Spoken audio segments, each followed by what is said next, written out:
Welcome to this episode of The People Dividend. I am absolutely delighted and thrilled, I'll use both of those words today, to have in our virtual studio Scott Mautz. And let me tell you why I am both delighted and thrilled, because he is the author of The Mentally Strong Leader. And that's what I want to dive into with Scott Mautz today, who you'll find out a lot more about in our show notes. But if you're listening at the top of the podcast, if you're a new listener or a returning listener, you can also visit Scott at scottmautz.com, Mautz. And he is a very popular LinkedIn learning instructor, an ex-P&G, Procter Gamble senior exec. He's on faculty at a number of institutions. And he's a popular keynote speaker. He's also the author of Amazon's #1 best-selling Leading from the Middle, Find the Fire, Make It Matter, and so much more. And I'm really looking forward to digging in with Scott, also the founder and CEO of Profound Performance, which is his workshop and training company, and teaches some great courses on LinkedIn learning. So, Scott, with all of that said, I'd like to welcome you to The People Dead. Why don't you tell our audience a little bit about yourself? Yeah, thanks, Mike. I appreciate that. The guy you described sounds kind of cool. I'd like to meet him sometime. Yeah. I'm a ex-corporate guy. I don't know, like maybe like some of your listeners. I don't know, but I spent 30 years in the corporate world, as you mentioned, at Procter Gamble, as well as in the banking investment field, and decided about a little over 8-9 years ago that I wanted to broaden my platform for making a difference with the written and the spoken word. And I wanted to bring to the world all that I was learning about what discerns great leadership from just people who happen to be in a leadership position. So I actually wrote my first book when I was still in corporate, kind of sending a message that, I'm clearly not planning to be CEO of this company. I want to go do my own thing. And then I decided to do that, 8-9 years ago. And that's brought me to where I am today, to get the chance to talk to you about something I'm just so proud of, and I think is such important work, if I may say so, the book, The Mentally Strong Leader. What kind of roles did you have at P&G and in banking and finance, Scott? What kind of roles? Yeah, in banking and finance, I was involved a lot in the mortgage side of kind of the equation, mortgage investment. And for P&G, I grew up in the marketing function and in the general management function. And at P&G, you become a leader in the company by going up through the marketing function primarily. So that's how, all the CEOs are produced out of the marketing function for Procter Gamble. So I had a chance to not only hone my marketing skills, but really hone my general management skills. And I ended up running, massive businesses, multi-billion-dollar businesses, including, folks out there have heard of the brand, Pampers, Gain laundry detergent, Dawn dish detergent, or some of the, Charmin toilet paper. I had a chance to run all of those businesses and learned an awful lot about leadership and mental strength as well, which we'll be getting into. Yeah, that's just amazing. So you wrote your first book. Let's talk about that while you were still at P&G. And what were the key lessons in that? Talk to me about that. Talk to our audience about that. Yeah, my first book is called Make It Matter. It was just about the importance of creating meaning in your work and at your job. And, how do we go about doing that? I do believe that meaning is one of the great motivators of our time, and understanding how to actually create meaning and a sense of purpose and a desire for employees to leave a legacy behind was something I was very, very interested in that. And that book led me straight into the early work I started doing on mental strength and understanding how mental strength intersects with great leadership, especially in times of adversity, which again has brought me to the book, that we're talking about today, The Mentally Strong Leader. Let's.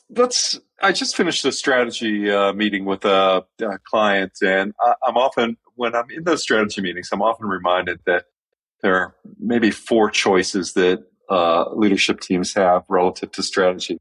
More, better, faster, cheaper. Right. And it's very hard to hit on all four: more, better, faster, cheaper.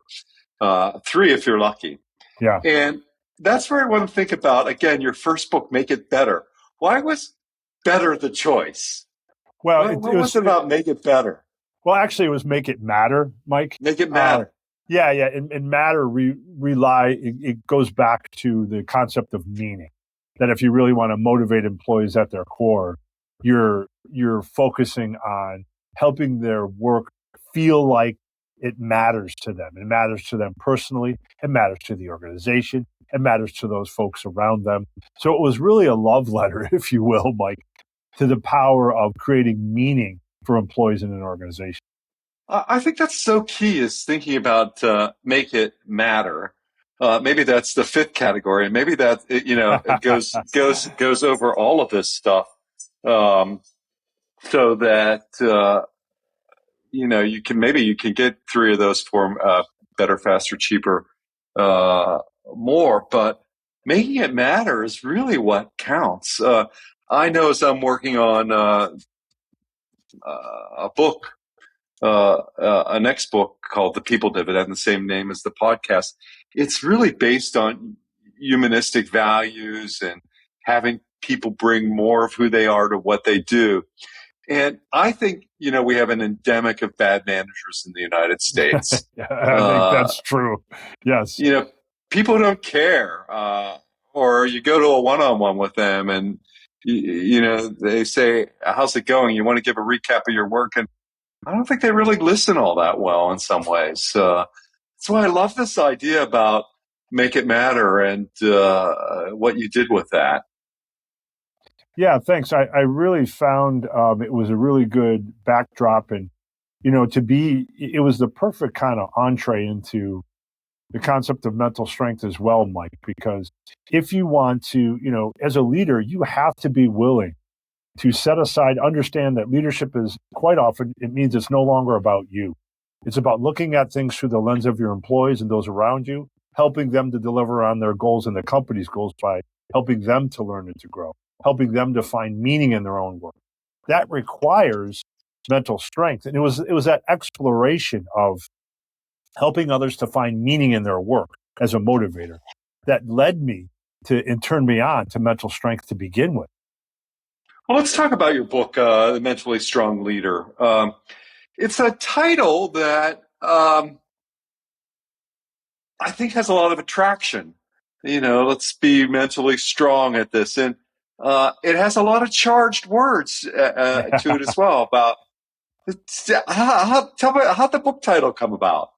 Yeah, well, I'll start with a definition of mental strength, and then I'll explain that, the title and the subtitle. So, mental strength is, Mike, it's the ability to regulate your emotions, your thoughts, and your behaviors productively, even in adversity. And I would argue, especially in adversity, as I shorthand it, it's how we manage internally so that we can lead better externally at work and in life.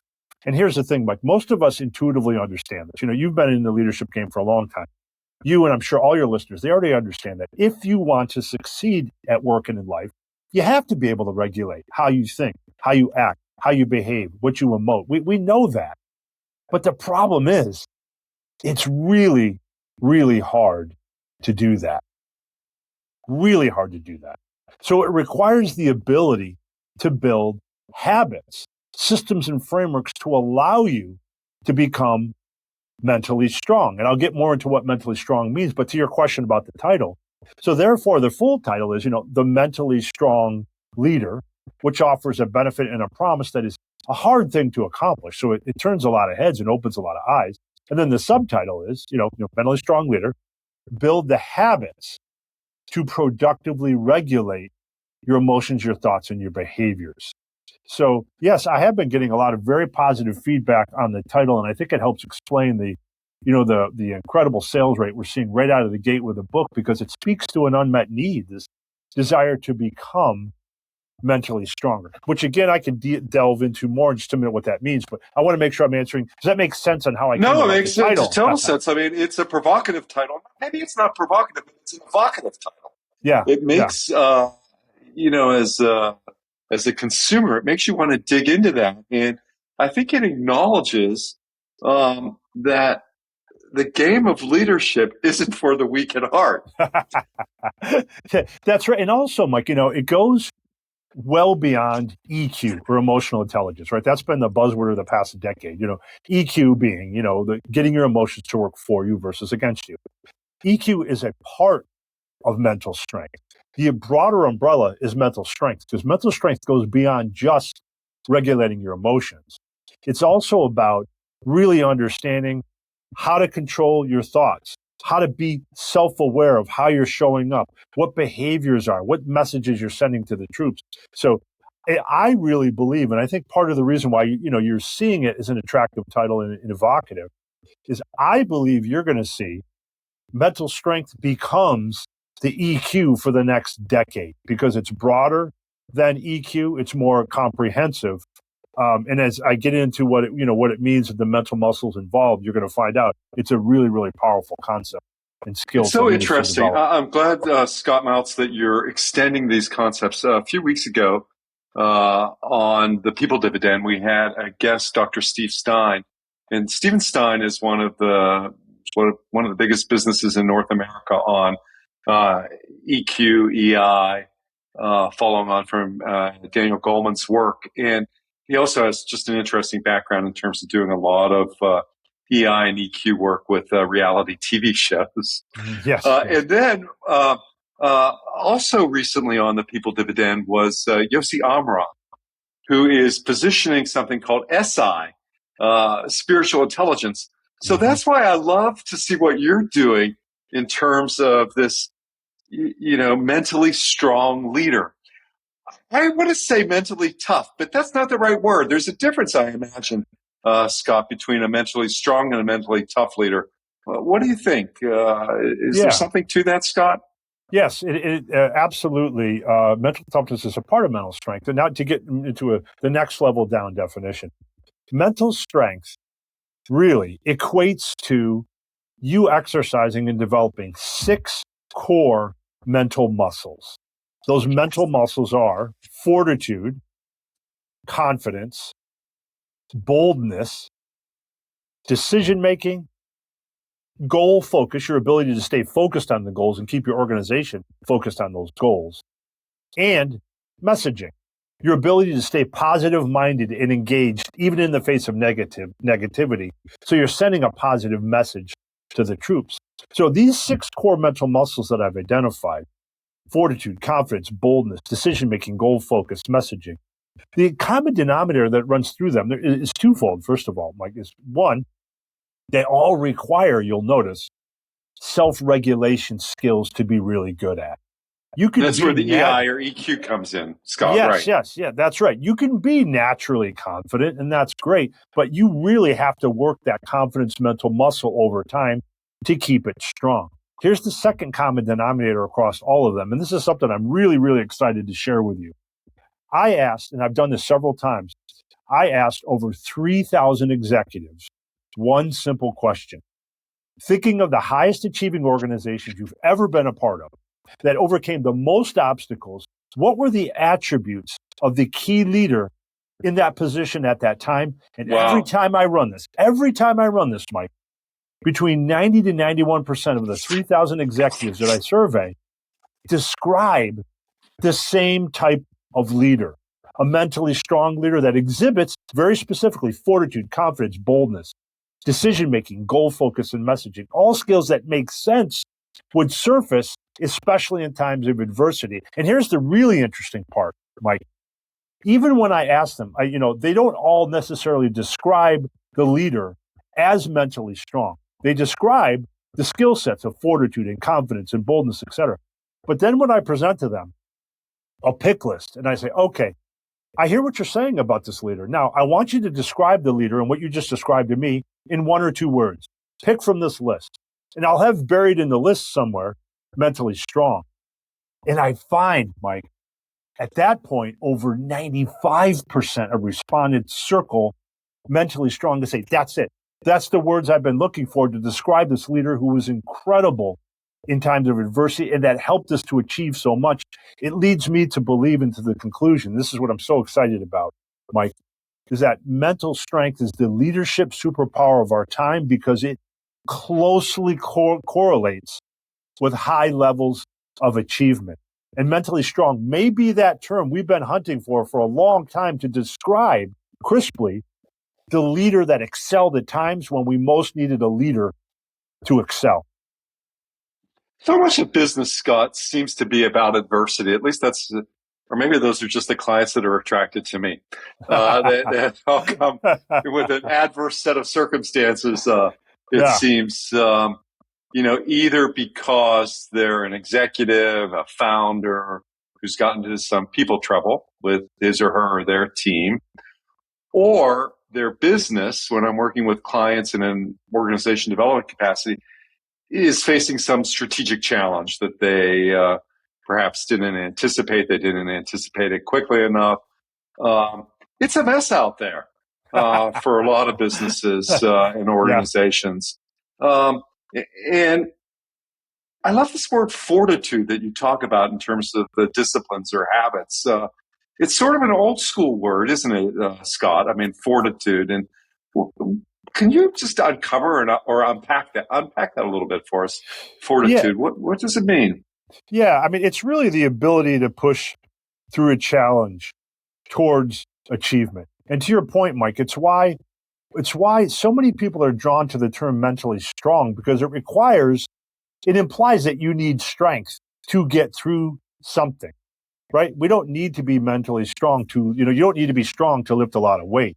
That resistance you need to be mentally strong to lift a lot of weight. That resistance you feel when you leave a heavy weight, that resistance is there for a reason. You have to overcome that resistance to lift it and do a curl, for example, with strength.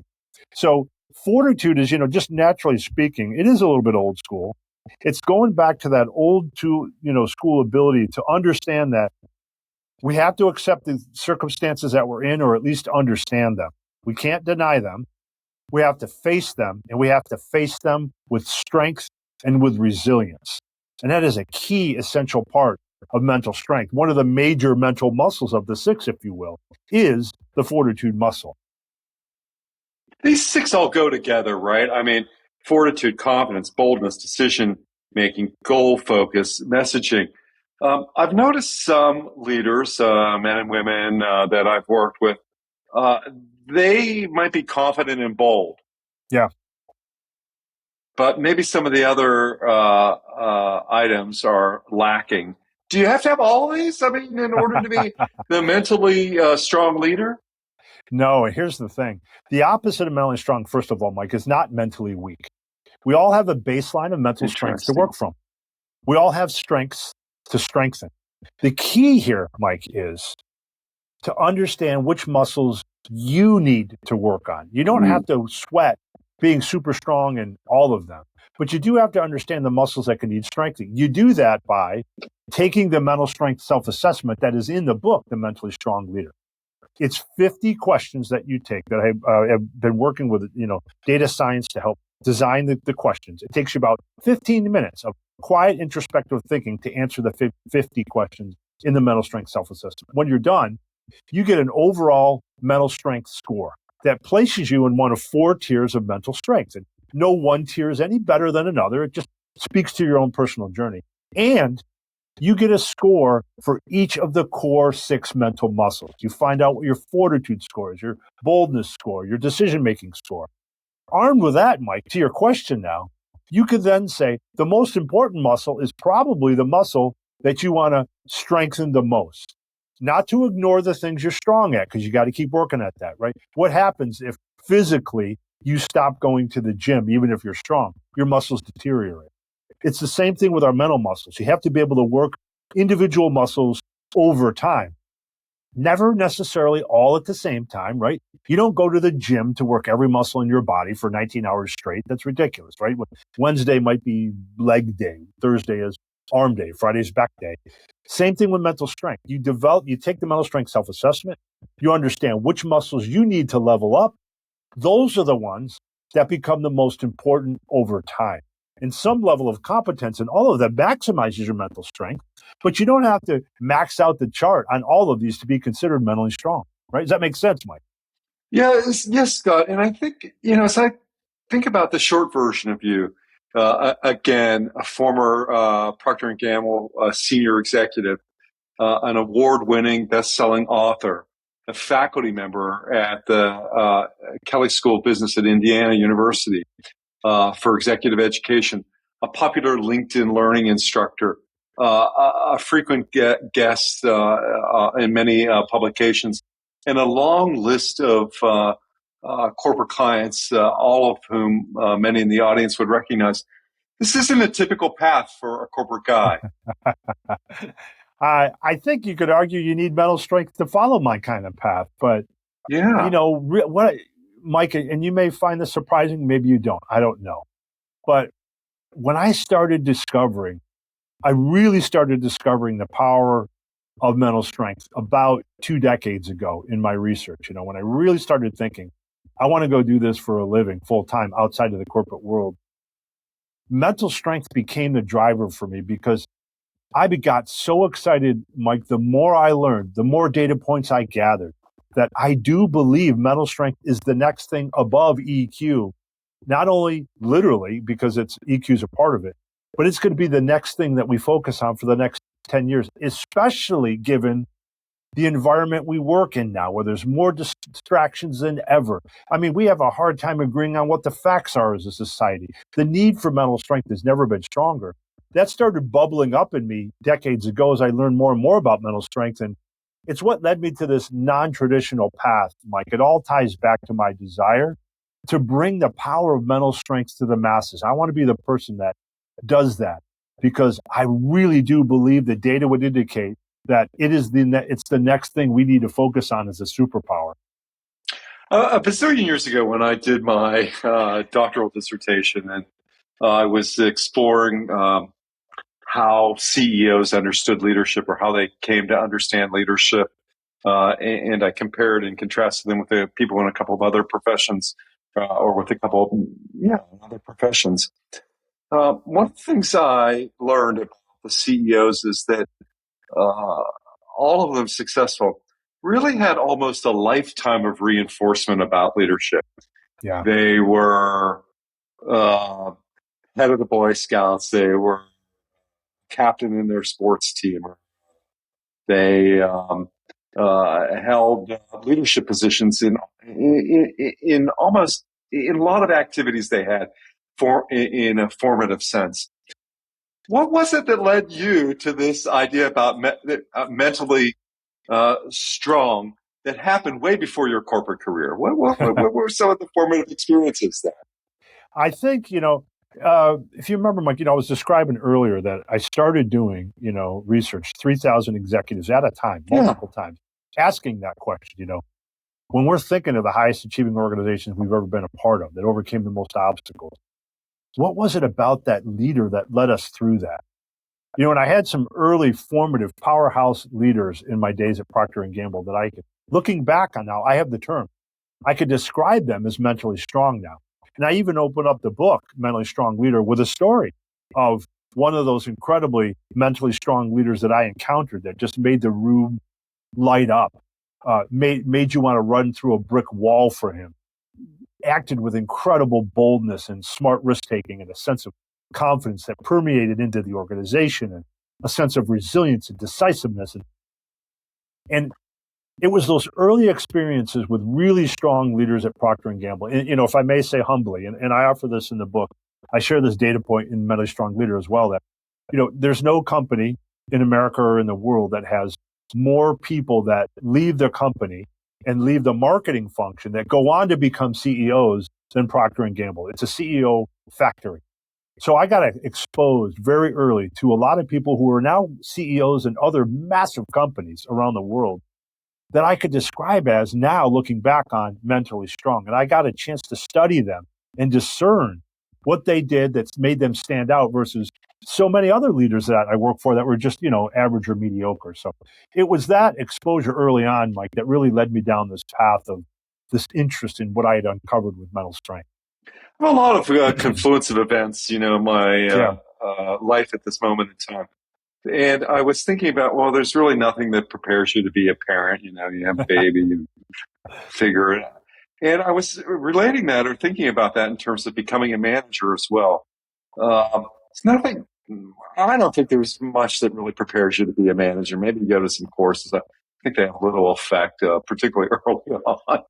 And I was thinking about, some of the best bosses I ever had or best clients I ever had. And you just used an expression, these are people I would go through walls for or jump through walls for. And I think that's because they took an interest in me. They made me feel that I mattered. Yeah. They were willing to give me autonomy in some ways. And they also disagreed with me sometimes. I mean, they were honest in their feedback. And you have you're an innovator. Inc. named you an innovator. You've got a big list of clients. What was it that prepared you to manage, and how were you able to take these lessons that you learned at PG&E and be able to offer them now so broadly and so widely? I think, Mike, like parenting and managing are alike in one thing. The only thing that changes when you become one is everything. Yeah, good point. You really have to, as a leader, be willing to understand that it is no longer about you if you want to be a man or woman that leads other men or women. And so for me, and I don't know, Mike, if you'll find this surprising or not, but, people often ask me, wow, Scott, you were clearly on a great track at P&G. Why would you leave a career like that, running multi-billion-dollar businesses for one of the most, the largest companies in the world? Why would you leave that to take the risk and go out on your own and teach what you've learned? And it kept coming back to one question, which is at the essence of what you're asking me, Mike. It kept coming back to one question I would ask myself over and over and over again. Can I have more of an impact on my fellow man and woman? Can I help more people become better versions of themselves? Not better versions of me, better versions of themselves by continuing on the corporate track and running larger and larger organizations, or by taking a chance and going out and potentially reaching millions to a global audience by doing what I'm doing now. Once I put it that way, it became very clear that, to me, the essence of leadership is a desire to understand it's no longer about you. It's about achieving your organization's goals by helping others become better versions of themselves and serve themselves and the organization accordingly. Once I understood that, I carried that with me into what I do today. There was work, Scott, getting to the mentally strong leader, build the habits to productively regulate your emotions, thoughts, and behaviors. And one of your earlier books was Find the Fire, Ignite Your Inspiration and Make Work Exciting Again. Yeah. How do people find that fire? That's a great question. A lot of what I talk about in Find the Fire is understanding that, understand the opposite for a second. Start by asking, well, what is it that extinguishes my engagement and interest in work to begin with? Rather than sitting around saying, wow, I wonder what inspires me. Ask yourself, well, when I started this job, inspiration was there naturally. How did it evaporate? And asking that question, that inversion, creates a very interesting thing, what I call the anti-muses, the set of things that can drain our inspiration over time when we feel disconnected from the importance of our work and from each other, which obviously was on display, especially during the pandemic. We become disconnected from our work. We become uninspired at our jobs when we feel overwhelmed, when we feel like we've settled, when we become bored, when fear takes over. And so Find the Fire was a love letter, if you will, to going back to those earliest days of your job when inspiration came naturally and trying to understand, where did it go and why did it disappear? And then going and attacking those assailants accordingly. That's what Find the Fire is about. I've had a research site up for quite a while called First Day, Last Day, where I ask people to describe their emotions, their feelings, their thoughts on the first day of work, first day of employment in an organization, and then again on the last day of employment in an organization. And uh, it is really those first days where you see the fire. um, That's why you have and to I find the wonder, fire sometimes. That's right. yeah, I wonder, Scott, I mean, who wouldn't want to have you as a keynote speaker? There's so much wisdom that you can impart to others. And I wonder, was there a progression in your books from Make It Matter to Find the Fire to Leading from the Middle, and now to this the mentally strong leader, build the habits to productively regulate your emotions, thoughts, and behaviors? Was there a ladder there that took us from Make It Matter, Find the Fire, Leading from the Middle to the current release? Yeah, it's a great question. And there really there was some intention to it. Make It Matter began an exploration, as I was mentioning earlier, of the importance of finding meaning as a motivator. Find the Fire was trying to find the things that stole the inspiration and motivation from you, and then get back and return to those things and kind of reinstall that. Leading from the Middle is a book about helping middle managers to excel, both up, down, and across the organization. And if you have a boss and are a boss or aspire to be someone, so be one someday, you are a middle manager by definition. Even CEOs are middle managers by my definition because they have a board to report to. Mm-hmm. And that was about helping middle managers to take pride and inspiration in their work and to help them excel at doing it their best. And kind of the penultimate, the mentally strong leader is really about finding inspiration, self-acceptance, confidence, and I guess the ultimate form of inspiration, which is knowing you're putting the best possible version of yourself out there into the world, both professionally and personally, when you can become mentally strong. So yeah, it's very insightful of you to notice that. It's kind of a journey to its peak point now with the mentally strong leader. Scott, you're incredibly talented and so generous with what you've learned, with your ability to keep learning. I mean, that generosity really comes through. And so I interviewed a recent guest on the People Dividend. Generosity wins in life often. And you remind me of a good colleague, Chip Bell. Oh, I know Chip. Sure. You remind me of Chip in some ways. And you make it look easy. You make it look easy. I mean, you've got all this content up here. You've got all this experience, and what enables you to do that? I think it has something to do with fortitude, confidence, boldness, decision-making, goal focusing, and messaging. Yes, I do. I do pride myself on being mentally strong, although I have plenty of areas that I can work on for sure. I wonder if it's not something similar to our mutual friend Chip Bell, which is honestly, it's a unbridled passion for what I do, Mike. At this point, I long ago stopped doing what I'm doing for the money, and I do it for the passion and the desire of, I am truly a lifelong learner. I'm a lifelong student, and I find the greatest satisfaction in meaning in my own life in being able to share real insight. I'm not talking about social influencer repeated coffee mug, insight and wisdom that you could find in a Hallmark store. I take pride in really things that really make people think and really make them explore about themselves. And it's that passion, I think, that just keeps me going. And I appreciate you saying, make it look easy. I don't know if it's easy or not. I know it's easy for me to put the energy into doing it. That I know. It's amazing. And, Scott, just before we wrap up, I mean, I really want to encourage everyone to pick up a copy of The Mentally Strong Leader so that you can do, just as the subtitle suggests, build the habits to productively regulate your emotions, thoughts, and behaviors.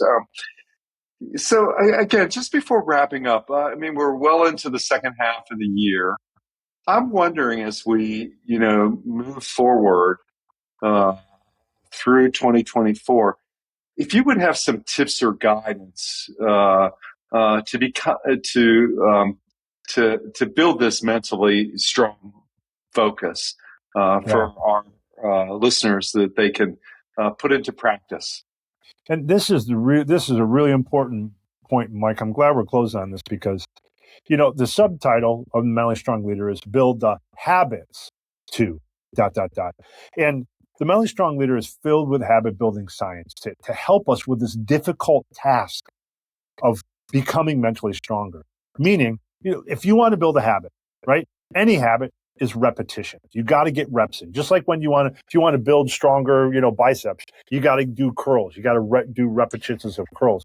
Same thing with building your mental muscles. You need repetitions, or said another way, systems and frameworks.